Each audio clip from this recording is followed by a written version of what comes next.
If it's 11 a.m. Eastern Standard Time, it's LinkedIn Live, Hour of Empowered. Today's word is satisfied. It could have almost been extrovert. And with that said, so happy to have you. Chat's open. We really depend on chat to direct our conversation and to also hopefully give you some valuable takeaways that you can apply even right after the show. So honored again to reintroduce everyone to Leslie Nidick and Melissa Cohen. And it's so happy to have you two today. So to catch up a little bit, Leslie, why don't you reintroduce yourself and what your initial thoughts on Satisfied is? Okay.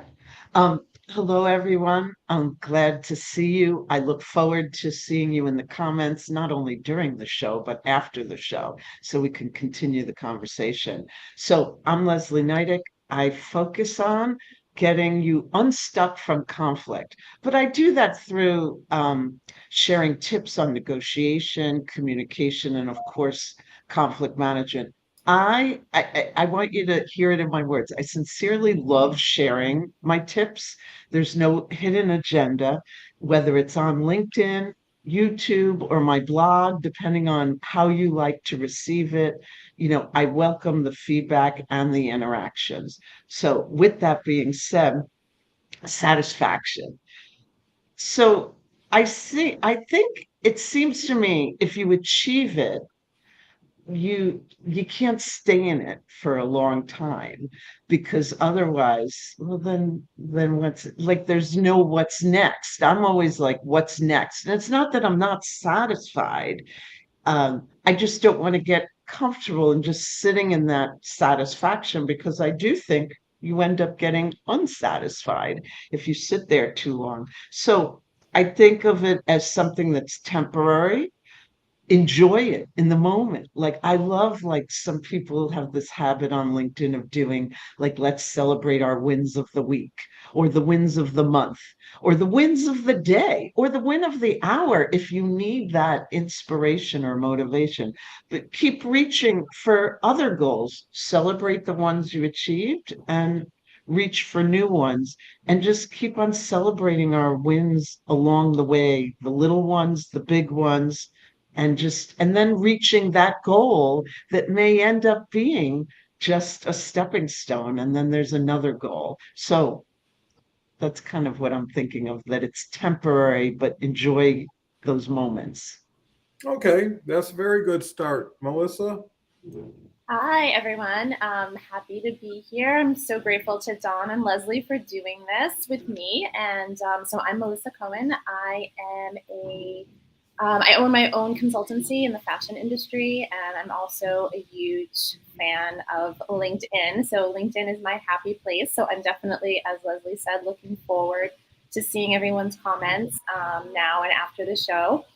Um, Satisfaction. So I think this show could be a psychological analysis of the way my mind works because my mind went into a couple of different directions, as it so often does. So, the first thing I thought was, okay, satisfaction. Well, is that positive or is it negative? Because it can be both. So, it's great to be satisfied, right? You're satisfied, you're happy, you're grateful, you appreciate what you have. That's really positive, but it also can have a negative connotation. So first, like there's always that person who's like, ah, they're never satisfied. It's never good enough for them. No matter what I do, it's never enough. And then I also was thinking about something similar to what Leslie was saying, that, if you're satisfied, are you then being complacent? Could you do more if you weren't just satisfied with what you have? So you have a great job, you're satisfied, you're happy in your role, great. But if you were a little bit less satisfied, a little bit hungrier, could you get to the next level? Do you want to get to the next level? And maybe you don't, and then that's great. But if you do, is that satisfaction kind of holding you back in a way? Yeah. So those are the thought patterns I had around satisfaction. Well, I think they're great. And I think that to build on that, satisfaction can already be a place you're at, not a place that you visit and leave and come back to, or maybe never come back to. So, sometimes you go to people and you say, how's things go? I'm very satisfied, which means I'm happy to be where I'm at. I'm holding steady, right? And for whatever I did, I got here. And some people, like I say, are never satisfied. I want that. Okay, now you just got it. Well, I want that now. And how many intervals do you have before satisfaction and lack of satisfaction and then dissatisfaction? It's almost like three stories in the building, and it's the middle where you just want to be comfortable. You don't be over satisfied, because like at dinner, people say, did you have enough to eat? Right? Everybody will say that. And you say, I'm very satisfied, which is like, I don't want another anything, but I'm happy. If you wanted to know if I had enough or I'm happy, I'm happy. So then you can go to the next person and say, are you satisfied? And really, sometimes it's a double check, right? You take care of something for everybody and they love what you did and they compliment you, and you say, are you sure there's nothing else I can do? Are you truly satisfied? Because if you can add more and someone didn't say, hey, if I just have one more bowl of soup, but I'm afraid to ask, or if I ask for more dessert, they're going to think, what's wrong with this person? So by you giving them the runway to get satisfied, before you leave, I want to make sure you're happy. Is there anything I can do? Right? And I think that makes people comfortable to move to the next person, to the next situation. They say don't do anything when you're hungry, angry, because it's going to. Yeah. So before we turn it back to Leslie, let's just recognize all these wonderful people. Danny's here. Danny's a great guy. I've gotten to know him pretty well. He's out there in England. Rohith, I hope I said it well, is here. Thank you. Rita, we just shared with you. Hey, Rita. Here is a great user. Scott's here. Thank you so much, Scott, for being here today. Dennis is here, a rhymer. Sharing and caring works to improve conflict and turn it into proflict. Well, that's a great way of looking at it. Shanir's here. Let me say, great. And Kinga's here. And Kinga was just hi, Kinga. The other day, and has really taken hold of a lot here, and is just an amazing individual who's doing some really terrific stuff and has a wonderful spirit. So thank you, Kinga. With that, Leslie, we've got a good lift off so far with satisfaction. Now, what's your next thought? So, I mean, to tie it back to even just careers and teams that I've managed, and particularly when I managed a team, I'm remembering back to a team I managed in government. And I had like both extremes, the people that were never satisfied, no matter what we were working on, no matter what project. And then the other side that was just like, oh, wow, like this is exciting. Oh, I'm satisfied. Are you happy with this project we're working on? Oh, this is great. This is exactly what I'm looking for. And I think the difference was the ones that understood their expectation in their mind, their own mind. They knew what their expectations were and they knew what it meant. The others, they had these unrealistic expectations like, listen, I just gave you those 5 projects you told me you wanted. You're still not satisfied. Well, I thought they were going to be different. So they caused it too, because their expectations were so out of line with what they were looking for. And I see the same thing, whether it's someone looking for a particular salary or someone who says, I need X dollars and I'm going to be satisfied. And then you go back to them and go, not only do you have X dollars, you have 2 times X dollars. And you're still not satisfied. I know. I thought having those dollars was going to make me happy, or I thought having that promotion was going to make me happy. So I do think a lot of it is our mindset our internal process of determining what we're looking for determines if we're those people who are happy and satisfied at all different points in the day or in our life. That's an excellent insight and a share. I hope everybody's taking notes, but you can also see this on a recording after it's done too. So there's a way of catching up. So Melissa, Leslie gave you a great platform. She lined it up for me. No, actually, Leslie, you said something really interesting.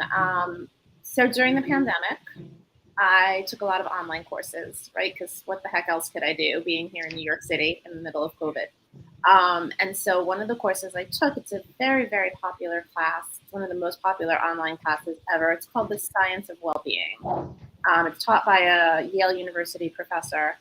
And basically one of the biggest takeaways that I took from that course aligns exactly with what you said. When they looked at happiness and compensation, the incremental increase in happiness for compensation really kind of stopped after $90,000. And that's not a super high figure, right? Especially for like New York City where everything costs, a fortune. And obviously I think you would have to adjust that somewhat geographically because, $90,000 in Iowa could be very different than $90,000 in New York. But the principle is still the same, right? That like after a certain point, your increased income does not proportionally align with your increased happiness. And I think that that's really interesting. And it was a huge takeaway for me. With satisfaction at work also, I mean, as we were talking, I started to think about, large teams that I used to manage, and different people have different levels of satisfaction. And I think we have to respect that. A lot of times, one of the big things as leaders that we're asked to do is succession planning and, growth plans and how we grow our people and how do we stretch our people. And not everybody wants to grow and stretch. Some people are very satisfied in the role that they're in. I had someone like that on my team. She was great. She was a hard worker. She was good at her job, but that is all she wanted to do. She never wanted to get to the next level. She said to me, Melissa, I don't want to manage people. That's not who I am. I don't enjoy it. I don't want a bigger role. I don't ever want to travel, right? Because in my industry, as you move out, you have to travel a lot. You go to factories, you're working overseas. She said, I don't want any of that. I'm very happy where I am. And so that's something that, I had to respect. And I also had to explain to like my boss, well, why is she not growing? Well, because she doesn't want to. And if she doesn't want to, why am I going to force her to? There were other people on the team that do want to. So it works out well. Yeah, you can find yourself promoting people out of work. I've seen really good store managers become awful regional managers. Yes. And some people, when they're satisfied, believe them. A lot of people say, I love my job the way it is, and I love what I do and who I do it with, and I don't want more responsibility, because with something more takes something more, right? Nothing's for nothing. And so if you want a promotion, you're going to have more authority, but more accountability, more responsibility. You're going to be more related to the performance of the company than the performance of your little team. And a lot of people say, I don't need that. I don't want that. Or a lot of people say, I had it. A lot of people are taking positions that are much lower than what they had, but the schedule's better. Stress isn't there. No one's competing. And, like every word we ever come up with, you have to be satisfied with yourself first. If what you're looking for is the thing that's only going to make you complete, you're not going to have anything extra. And then there's also the word of satisfy, where I hear so many people say, I'm just tired of satisfying everybody, right? Yes. I'm tired of serving everybody, in a sense, is what they're saying. And in essence, what it says, I'm not getting my fair cut, right? Because if you're serving and getting as much or more, it's reciprocal. And I think the other thing is it's appreciated. It's not that you need something for something, but you need something for something, in order to say, I'll do this again, or I want to do this again. So everybody's involved in the satisfaction element. And I think one more caveat is people always seem to think what they don't have is what they need. You know, how many people say, if I only had money? Well, I guarantee you they've never had that kind of money, because they find money by itself makes good people better and bad people worse, right? Because now they've got more access and more, let's say, capability. And I think it's checking yourself as how low, and that's where I think minimalism comes in, can you be to be totally satisfied with yourself and your day, you know, and not need something or somebody in order to make that equation come true for you. So, you know, with that, we've got just an avalanche of great comments. I'll start somewhere. Uh, Carrie's having an issue today. Sorry, Carrie. Wanted to share. Good morning. We talked to Kinga, Rita. Gretchen is here. You know, Gretchen is, well, Hi, Gretchen's been with Gretchen. the show about 8 months now and has been our Monday person, and is just unbelievable in so many ways. I would say one of the most proficient at doing LinkedIn, at her organization, at her process, and just a wonderful person. You know, and this show has parts of Gretchen all over it forever. So thank you, Gretchen. Glad to see you. See you Monday. Scott says if it was just one of you on this call, it would be satisfactory. But with all three of you, it's a heavy word. Gretchen, I love it. happy to Thank be you, here. Scott. Yeah, Scott's a great person. You know, there are so many great people. And, you know, I think if we can just major in the majors and not in the minors, right? And focus on helping each other and opening to each other versus, you know, getting into little things for long periods of time. Roa says that was a typo. I meant love your joke. Great. Can buy a lot of corn in Iowa. I think that relates to the 90K. Yes. Danny comes back with pay is not a motivator, though lack of pay is a demotivator. Yet, or that's still true. Yet organizations still use pay, bonuses, and incentives to motivate. That's not how our psychological reward system works. Well, you know, I saw a study about what is the most important benefit of working somewhere, and pay is like the third or fourth down, with the first, without question, being recognition. You know, people want to be, you know, seen and heard in their natural, authentic way, because everything about relationship is trust, right? And without that, nothing carries the same value or meaning. But when you can be, promoted in front of people, you know, and all of a sudden it's validation for you, and it says, hey, you know, just like we talked about, you bake a cake and no one thanks you, you're going to be less inclined. But if someone goes all over the place to say, hey, what a great job, how many hours did you put in extra, it was without you it would have never happened, right? You feel like a hero, you know, and you're ready for your next hero mission. So thank you, Danny, for bringing that up. Scott says, so much of the success of organizations is built on the foundation of the worker bees, the ones who simply want to punch the clock and grind it out daily. Melissa, so great points you make. And you're so right. The bottom up organizations all do better than the top down, you know? And I told everybody the only person that pays our paycheck here is the customer, right? And that's who, and then the next person is the people dealing with those customers, because they're taking the last mile, you know, of the message to the person, delivering on the promise. And I think if everybody's got some humility and understands they were where somebody was now, and what, how did they feel, and how could they have felt better, and how can you then bring that experience? So that there's so much to it. Ashif is here. Ashif's just a wonderful fountain of knowledge and quotes. Amazing gentleman. I had a chance to talk with him. Danny comes back with, even worker bees don't think about honey. It's not about the rewards. So true. Well, Gretchen appreciates my recognition of her. And And there can never be too much recognition, right? Agree with Scott. You three are amazing. Thank you, Gretchen. Uh, we're caught up almost. Wendy's here. Thank you, Wendy. It's always Hi, good to see Wendy. you. So Leslie, a great start with a great audience. Yeah. So much to like chew on, talk about here. I'm gonna pick out that what kept on ringing in my head is perspective matters. And what you think is a reward is not necessarily a reward for me. And that's why what satisfied isn't necessarily satisfying to you as it is to me.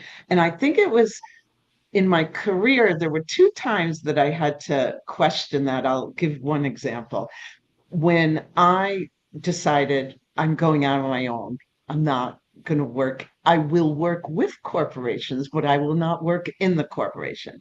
And I had my plan and I knew how I was going to do it. And there were certain things that I knew that, some people are like, you're giving away like that salary. I'm like, yeah, but I don't need all of that. I want my freedom to decide what projects I'm going to work on. I want to work with multiple companies. I don't want to just work within this same company. I have something I want to share, and just sharing it within this organization feels stifling to me. And then there were people who came back to me like months later. So are you coming back? I'm like, never. They're like, are you sure? I'm like, no, I've already made my choices. They're like, how do you live without that, like, every other Friday paycheck or whatever we were getting? I go, oh, I pay myself. And I just realized that what I was saying for some people, it was just going in one ear and out the other, because for them, they needed that, and that was okay. It satisfied them to have that pay. Someone else was giving their paycheck. And for me, it was like, no, I planned ahead. I know what I need. And I actually don't need all of that. And that's why for the prior 5 years, I was banking a lot of the money. And now I'm using it to pay myself. Because I told them, I go, oh, yeah, I kind of do pay myself on Fridays, I guess, from this one account where I was saving all the extra every time I got the raise.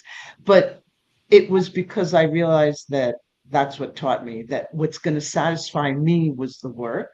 And for them, they needed that stability. They had other things going on outside of work. And at the moment, the creative stuff with work is what I needed to be satisfied, and it couldn't happen within a corporation. Well, that's so interesting, because sometimes you don't realize it's time to take off the training wheels. Is you either plateau either in satisfaction or responsibility or recognition, and you have a choice to kind of coast if you want to, if that's a term you can use in any organization, or you can decide your real value, not what someone has determined your value to be, and it could be up or down. But the other thing is freedom. Financial freedom without time freedom is not freedom, and time freedom without financial freedom is not freedom. It's only when you can achieve that, and that's again where minimalism comes in, is the things worth more than you in your life in order to be the best you, and then get whatever things you want then.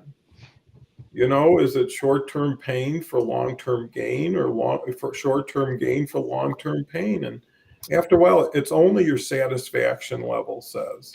When you say, I hate going into work every day, Monday's the worst day of the week, that is kind of telling you're not very satisfied. And work actually, and we seem to move to that area, is where you spend the best part of your day, right? You get up, you get ready, you're as fresh as you're going to be for anybody when you walk in at 8 or whatever. At the end of the day, you come home with what you just came back with from work. And if you're having a lovely day and everybody's happy, everybody at home is going to be happy to see you. Versus, okay, what was the issue today? Or, and most of these, because I've had businesses, they're long-term situations. They're not a customer complaint. It's like, I've been working with this person for 3 years and I'm just holding my ground, and everybody's like on eggshells, but everybody's not showing. And there's a lot to communication and also knowing positioning. So with that said, I believe it's Melissa. Yes. You said something that really struck me, Don, just now, and you said time freedom without financial freedom isn't freedom, and I think we all recognize that very easily, right? Everybody knows if you have a lot of free time, but you have no financial resources, that's a problem, right? We all need money. But the opposite side of it is really true also. And I think fewer people recognize that, right? So financial freedom without time freedom is not freedom.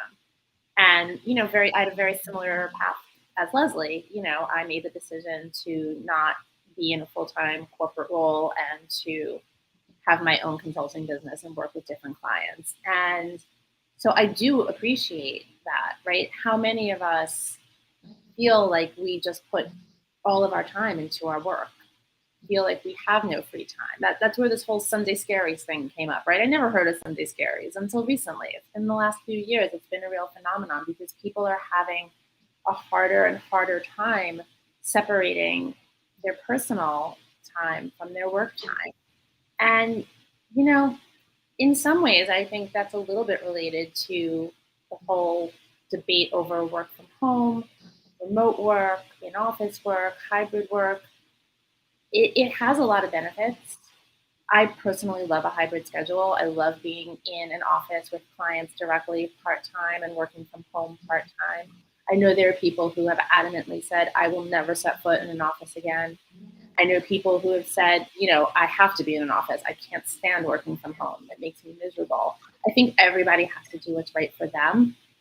But if you are somebody who works from home a lot or works remotely a lot, it gets even harder to maintain those boundaries because those lines between your personal life and your work life really get blurred super easily.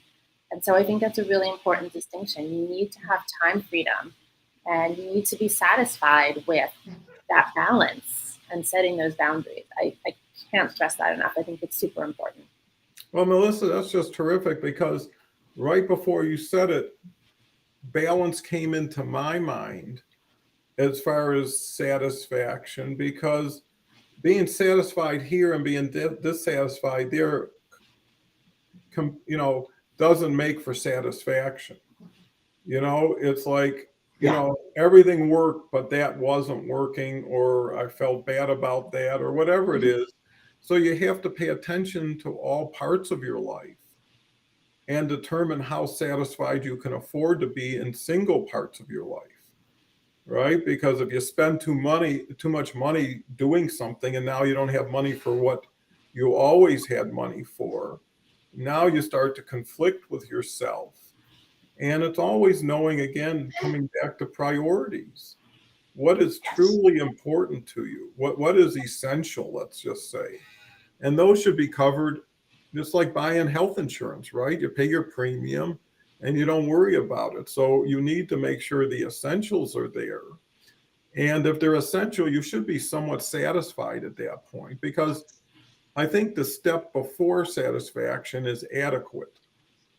So in other words, how was breakfast? Well, it was adequate. It wasn't satisfying. If you're staying at some place and you got to pop open a little box of cereal with some milk, and that's breakfast, but it's adequate. And sometimes you got to give yourself credit for almost being satisfied. That's what critics do. Everything about the meal was great, but when it came to this part, or a movie, that's why there's percentages, 73% Rotten Tomatoes, 90, and there's always very few hundreds. And I think that's where people should give themselves some credit is, hey, I worked really hard and maybe the result wasn't the reason I was doing it. Right? Maybe it was just to be with those people and not be the star or not even be recognized. Sometimes you're happy to be anonymous some places and be very satisfied, especially if you're an introvert, right? A lot of times you don't want to be called out. You don't want to have to, like, all of a sudden it's like, and here's Leslie, and like I didn't know I was saying anything or doing anything. And then there's other people who are waving their hands to get called out, Yeah. right? And that balance is maybe their situation where maybe that's necessary for them to feel like they accomplished something. And maybe that's the next word. So let's see. We got Leslie Flowers here. Everybody knows Leslie, I, including me. I love Sundays as my schedule's already set based on my values first. Yeah, Leslie's always constantly thinking of new things, coming up with new ways of looking at things. And I think that's the reason why people get satisfied is they get active. I think people who are busy, people always have more to do than they have time, are easier satisfied because they got so many choices and they're making them. It's usually the people who are inadequate, don't have enough, that are dissatisfied. And it's really a matter of turning things around, and accepting where you are with who you are and working from there. If you're waiting for something that's never shown up to come, it probably won't. Scott talks about the Sunday scaries, how we feel about the week ahead on Sunday nights. You're so right. If we are in the right place, and you can ask anybody that ever worked for me in my businesses, I couldn't wait for Mondays.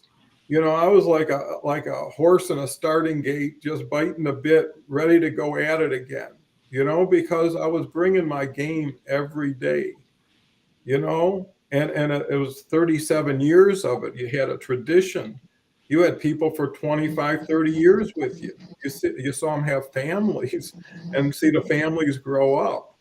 And that's so satisfying, is to have multiple families that you have kind of had something to do with the weave, that you had, your fingerprints on so much of the stuff that will be a legacy for so many people. So, that's how it transforms, over time with a lot of good people. Melissa's like, I can't even say, when she talks about balance. Mr. Miyagi from the Karate Kid. You see, everybody has an era. Mine was a little before that, even though I did understand. Exactly. Lots of choices, and I'm super selective. And I think the satisfaction you bring is the satisfaction people feel. You're much better off around satisfied people. They're comfortable, I'm comfortable, we're comfortable, versus, we got a grouch over here, or we got someone, that's bringing people down. I think sometimes you can fake satisfaction around people, and you find you might have it already, by just letting it come out through conversation. So, Leslie, what's your thoughts? I think in order to be happy and satisfied, it's looking within versus looking outside. And especially when we're talking about workplace and teams, that really comes into play, because what's going to make me satisfied on the team is not what's going to make you satisfied. And it's back to that, like, we're all individuals and people, and that's what makes the team interesting. We don't want everyone thinking the same, although people say that and don't act on that. They assume that everyone on the team has the same goals, the same way of being satisfied, the same expectations, and they don't. So I think that, like, getting to know you stuff is missing in the workplace. Mm-hmm. Maybe it's because of just the nature of work. Everything's on such high speed. But you know what? If we don't, it's not slowing down. It's just, we've got to take this moment in order to speed up the results. Like, let's know each other. Let's figure out how we can satisfy not just the team goals, because there's usually we got to finish this project on time. But let's satisfy the individual goals, because then as we're going along, individuals are satisfied. And then we also have the team satisfaction. And I think it starts with each individual really needs to understand their priorities and their goals, and they don't always, because what makes you, Don, or Melissa happy might not make me happy and satisfied. but I want to still understand what makes you happy and satisfied Mhm. because it's probably going to complement each other. And that's what a great team is when it all starts complementing. We don't all want to be the leader, we don't all want to work on that part of the project. But we have to dig deeper and reveal, and people aren't always comfortable doing that because everyone assumes what I want is what they want. Yeah, those are excellent insights because when you're talking, I can see generational differences in activities today because you Yes. had to have group meetings when there was no Zoom, right? When there was no working from home or internet. You know, a lot of times back then it's like, hey, too many meetings, nothing's being really, you know, it was overdone in some ways. And hey, too many people around the water cooler all the time, you know, or bumping into my office. And now there's isolation, there's insulation. And what you forget is those meetings, you had little body language that was taking place. Yes. You had the introduction before everybody sat down. You know, people would get their drink or whatever. And then after the meeting, you'd have some banter back and forth. And that got to tighten relationships because people got to know people as people and not just project team members with objectives and money. Because, you know, I used to always tell anybody who came to work with me, it's not how much you make, it's who you become here. That's what's the only thing that you should focus on. How much smarter, how much happier, how many relationships, how, you know, what can you engineer for yourself here if someone gave you a blank slate and an opportunity. And I think that's where satisfaction is knowing it was truly mine. You know, how disappointing is when you do this project and they rip it apart and take 5% of yours, right? And it's just like it's not mine really anymore, you know? And that's the unrecognizable part of business. So I think it really says who's inviting and then who's also inviting, you know, is there anything else I can do to satisfy you?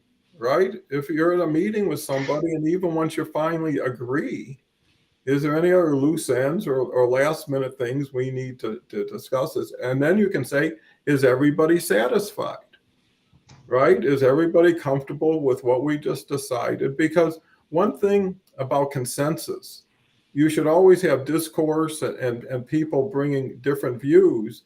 But at the end of the day, everybody has to lock arms and go forward and accomplish it, you know? And I think that's key to having satisfaction. So, Melissa,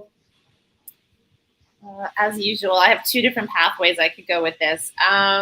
Okay, so first I'm going to go back to something that Leslie said because I think it's super important, which is that we can only find satisfaction or happiness or contentment or whatever we want to call it within ourselves. And I think so many people get caught up in that trap of, oh, I'll be happy when I have X. I'll be happy when I get this title. I'll be happy when I make this salary. I'll be happy when I drive this car. I'll be happy when I find the right partner. Mhm. I'll be happy when I take this vacation. Those are all great things. It's good to set goals. It's good to have things to aspire to, but those things aren't going to make you happy. You have to make yourself happy. And you have to find the ways to do that, whatever that looks like for you, whatever boundaries you have to set, whatever practices you have to start. You have to be happy with yourself and who you are and where you are in life because all of those things are never, you can have every single one of them and be miserable because it's all about you and how you feel inside. Um, and then Don, just kind of thinking about what you were saying about meetings and, you know, I actually think it's really important to have, like we talk about diversity a lot, right? Diversity, how important it is to have diversity, a representation of different groups at a table, and that is super important to me. I think we also have to respect diversity of thought and that not everyone's going to have the same ideas, not everyone's going to want the same things, and that's okay. And we have to find that middle ground and we have to find commonality and we have to respect each other's differences. We come from different backgrounds, we come from different upbringings, we come from different life experiences. So what's important to me might be very different than what's important to you. And neither one of us is wrong. We're just different. And, I think we're in danger in some ways of being in an echo chamber sometimes, right? Because everybody just wants to yes everybody to death, and that's dangerous. So I think it's important. Have those discussions, have those conversations. What matters to you and why? And then finding that commonality and finding a solution where, to your point, maybe not everybody gets 100% of what they want, because who does? But that we're all satisfied with the outcome.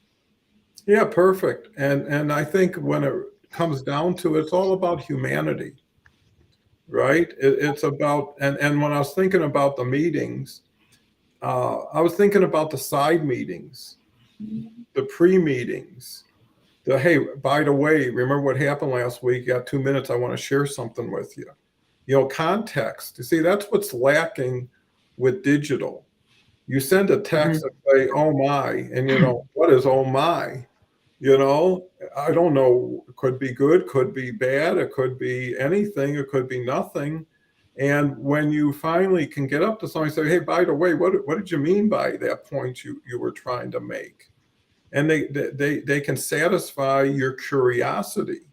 See, there's another element of satisfaction is, I was missing something, I didn't understand something. Now I'm satisfied with your answer. Can you give me some more context? Can you give me some reason that I didn't have? Right. And that's the key is maybe it's a ratcheting satisfaction you need. Maybe it's time. Maybe someone says, yeah, I can't give you a raise for 60 days, but in 60 days, if you're still doing good, I'll give you the extra pay. And you say, well, they're satisfying me in 60 days. Right. So it's almost like on the way, but it's not quite here. Or someone gives you their word, maybe it gives you a little more confidence or a document. But you have to be the one to be striving and achieving satisfaction. And sometimes you got to say, I was a little bit too ambitious here. I don't think I could eat 3 hamburgers. I thought 3 would be the satisfying amount. And that's always kind of the decision when you go to your refrigerator. Do I really need to make that extra egg? Am I going to eat that extra piece of toast? And if you go through life as particular as you are with your meals or with your clothes, how do I show up and how do I get satisfied as early as I can in the day so I can be even happier? Because satisfaction just again means, hey, you hit your mark and you're comfortable.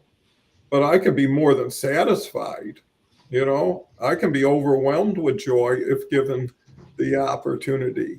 And maybe once you find yourself, I'm always satisfied, maybe you're not pushing the envelope enough, because I think Leslie shared a story that sometimes situations and people ignite your enthusiasm or your energy, or because it is such a change from your routine that when it happens, usually, unless it's New Year's, and even then, I'm not up till midnight, but sometimes I'm babysitting for my daughter and they don't get home till 12 or 12:30. And it is interesting to be driving home at 1 a.m.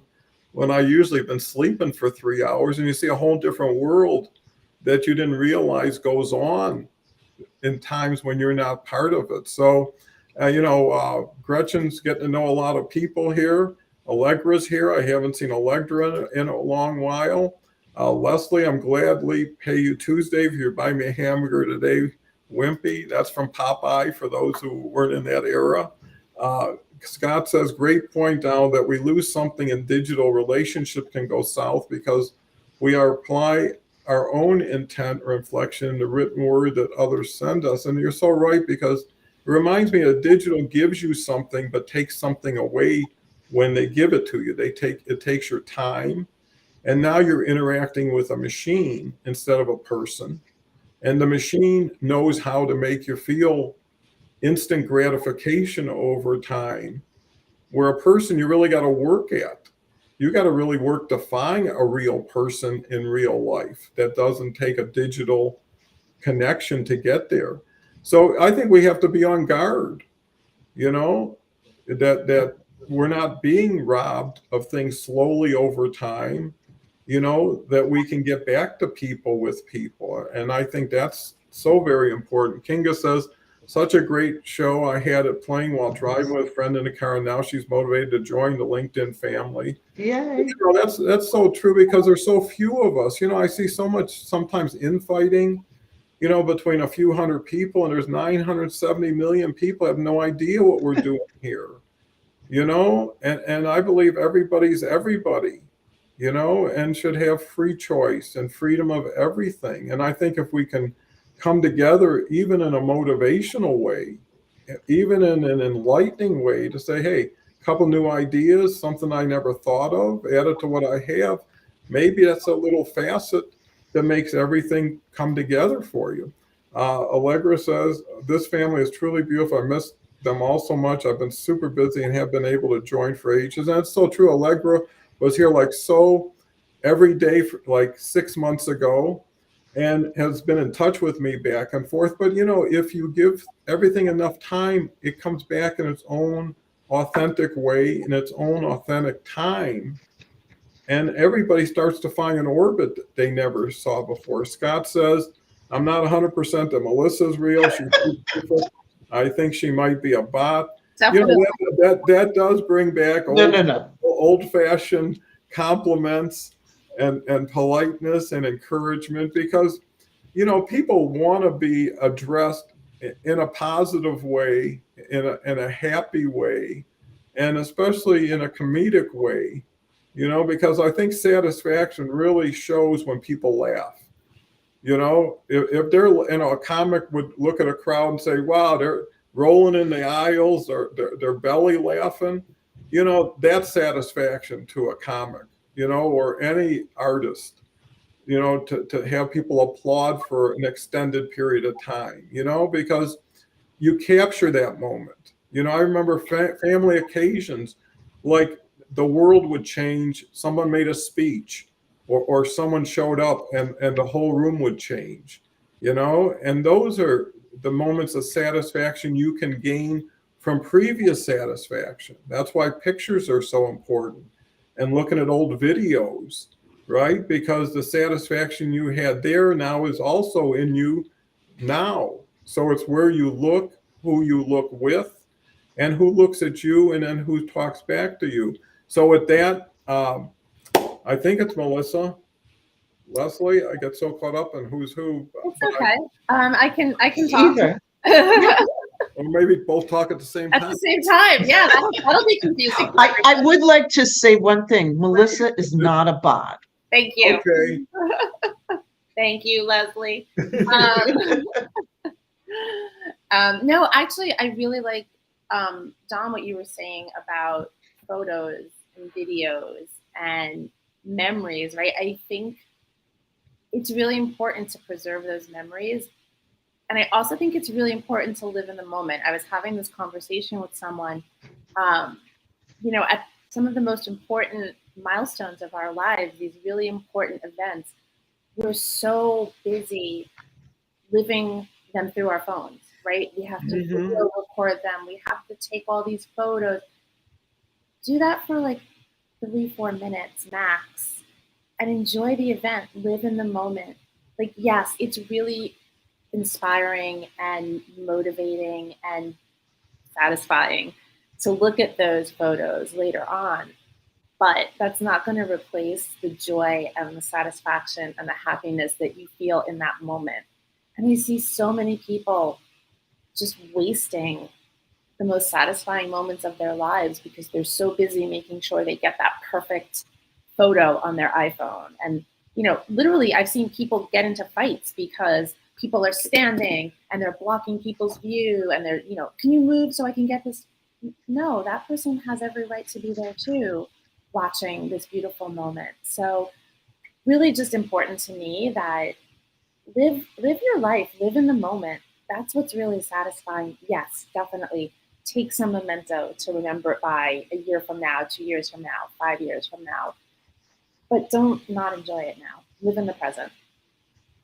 Yeah, Leslie, this is really turning out to be a powerful show.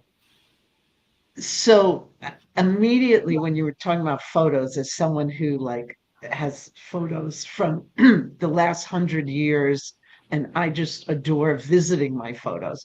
But I do remember, but what happens now at events where people are just like, oh, like I was at a balloon, a hot air balloon event, and most people weren't like watching and enjoying, the cameras were in front of their eyes. And there's an event that I used to be the photographer for. And I would say, you've got to find a second photographer for next year. And they're like, oh, you want an assistant? No, no, I want to do it every other year because the years that I'm the photographer, I'm not enjoying the event. And I see how excited everyone is. And then on the off years, I finally get to enjoy it. So it just kind of works that way where you separate yourself from people. And the other thought I had goes back to what Melissa was talking about with diversity of thought. We hear the word diversity all the time. Oh, we have a diverse workplace and DEI is important. We even have a chief DEI officer. And what they mean by that is just people and demographics.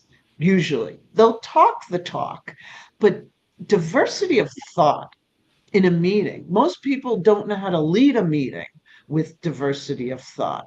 And I didn't really understand that until not only being in conflict management, where initially I was formally a mediator. And I had to listen to like a full on diversity of thought, but how to manage that I realized wasn't just something natural. And it was never, I didn't even have an example to look back on in my 20 years being in the corporate world. I'm like, we either just had to agree or shut up. So I think that's so important because we need to listen to just understand and absorb versus in work. We're usually focused on listening to persuade, like what's going to be our response to persuade them to come to our side. So I think it's something to really think about. And of course, it's getting away from satisfied, but I think that's why meetings are so unsatisfying because we're not really saying what's on our mind. Well, I think it all gets down to intention too. When someone holds a meeting, what was their intention here? To get consensus, to get valuable feedback, or just to hear themselves talk? Or they think they can force things on people by repetition and continually, and after a while, people become how they're treated. They say a fish can only grow as big as the bowl you put it in. And people can only grow as big as the arena you let them play in. And again, it comes down to trust and really merit and performance. Would this person be able to talk like this to us if they weren't who they were? Does their talk justify their presence? And does their talk justify my presence? Right? So if you respect people's time, that's probably one of the highest respects. When people says, hey, I can just do with you what I want for as long as I want because you're under the paycheck, right? If we say we're going to be in this meeting for 8 hours, well, you're going to be in this meeting for 8 hours. And the point is where does conflict show up? Where does resistance? And then where does dishonesty? Where everybody knows everybody is putting on a false smile and grinning and bearing it and and then leaving and say that was the worst hour of the day, or this guy is such a clown. I mean, he has no idea. And it's that wink, wink, nod, nod that takes away the satisfaction. It's the falseness. The hardest thing in any relationship is betrayal, right? It's like you knew and you knew I didn't know. I mean, all that other stuff. And that's so dissatisfying. But the other side of it, because there's always another side, is being in advance of not just in the moment. I'm going to tell you what's going on. I'm going to prepare you for what's about to happen. So you're always in development and then production, and I think if you look at how you get satisfied? And then I think a good question to kind of put it in perspective is, can you be satisfied? I think that's come up in our conversation. Is there anything you can think of right now that'll make you satisfied? And if not, what question does that raise? You know, is that your intentions are like never to be satisfied no matter what happens, and to be totally dissatisfied if it doesn't happen? I mean, what kind of scoreboard are you creating for yourself? Because at the end of the day, you're the judge. You decide how well you did, how proud of you. But I also think that if you can take the best of the past, that's really important to you in the future. Because I know, like, there's people who've left, but I don't feel like they've left, you know? And I feel there's things that give you strength. And it could be just things, you know, it could be a picture, it could be a lucky charm. It could be whatever it takes before you walk into that, you know, situation where you can be satisfied. And, you know, and I think it's important to help other people. So with that, we'll go back to Leslie Flowers, happiness and freedom. It's all in our mind, and it's up to me to choose it every day. So true. I think you just reverberated what we were just saying. We've got Allegra, beautiful Melissa. Wow, had to share that compliment. Here we go with Petra. I agree with that. Live every second like it's your last. And you know what? One day it will be, you know? So why not make it happen now? Melissa, I just sent you a selfie of me with you three in the background, since you brought up photos and all. You know, that is really takeaways in action before the show's even over. That's so innovative of you, Scott. So glad to see everybody. And, you know, it is satisfying for us on the stage to see how much satisfaction, how much joy, how much benefit this brings to people. Because, you know, it's really satisfaction in action collaboratively. You know, how do you start a journey and everybody's so happy when the journey ends? You know, and I think that's the key. It's a process. And you got to help yourself before you can help anybody else. Leslie, diversity of thought is powerful. It beats all other forms. So Melissa, kind of tying this all up, it is kind of the fastest hour on LinkedIn. Oh my God. What's your thoughts now? How is that possible? I just looked at the time. You know, I think this was a really powerful conversation, and I hope it made everybody else think as much as it's made me think. I think if I were to just sum everything up, we're responsible for our own satisfaction. We can't seek it externally. We can't seek it from somebody else. We can't seek it through possessions or accolades or titles.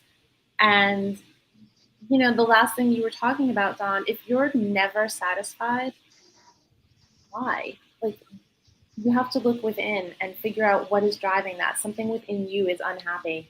And something with you is always seeking that external validation. And when we only seek external validation, it's never good enough, because it's inside, it's internal that you have to work on. And that's like very woo-woo for me, which I'm not normally that way, but it's the truth. We can't seek happiness from outside. We can only seek it from within. That's beautiful. So well said. Leslie, your final I think just remember, like, perspective matters. Your perspective matters. Other people's perspective matters. And if you want to gain understanding of why something's satisfying to someone or why it's not satisfying, try to put yourself in their shoes. And I say it like in their shoes, but like literally, you know, find a different way to talk to someone. If you're only talking to someone digitally, then maybe go back to an old-fashioned phone call. You know, if it's all Zoom, go to a phone call. If it's all texting, you know, go to Zoom, or find how to get to that water cooler moment, those real in-person, because some of my strongest relationships with former colleagues, if I think back to it, they are people that I chatted with at the water cooler or at the coffee, or we happen to always run into each other when we were going to pick up a sandwich. So when we're ordering, we're just chatting about other things and we're getting to know each other. And then, as Melissa said, but it's still your own satisfaction. Still, it comes from within. It's not about someone else's satisfaction and what satisfies them. You have to be satisfied with what meets your needs, your priorities.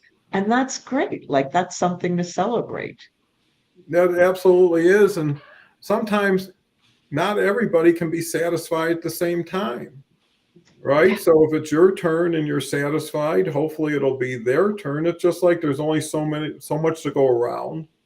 And there's only so many people who at this point can get it. But hopefully what it says is next time it'll be the next 5 people in line who should get whatever the benefit is. And I think also how you respond to satisfaction. Are you humble or are you boasting? And how do you represent that to people? So purity, authenticity, and trust are so important. And when you're pure with yourself and you trust yourself, it's much easier to be satisfied. Just like the thing that says, don't ever go grocery shopping when you're hungry, right? Because you'll end up buying 20 things for lunch knowing you're only going to eat one. And it's the same thing with satisfaction. Take what you need, enjoy it, leave something for the next person, and I think that's what makes it so worth living is knowing there's a satisfaction that could be just around the corner that can make you so lit up and so happy and forget about all of those challenges in your mind because you've won. And if one last thing, look at all the times in your life you have been satisfied, even beyond that, which shows you're capable of it. You've already exercised that muscle. You know what I mean? Why don't you put it to work a little bit, and strengthen it? So anyway, love everybody here. Thank you for taking your time. We sure respect all of you and what you do. And hopefully there is a lot of great takeaways. And I think to Leslie's point, we're here after the show. If you have comments, if you want to reach out, get to know us, connect with us, because, there is so few face-to-face, in-the-moment opportunities, and LinkedIn Live gives us that. And it's as close as being right in your living room as we can.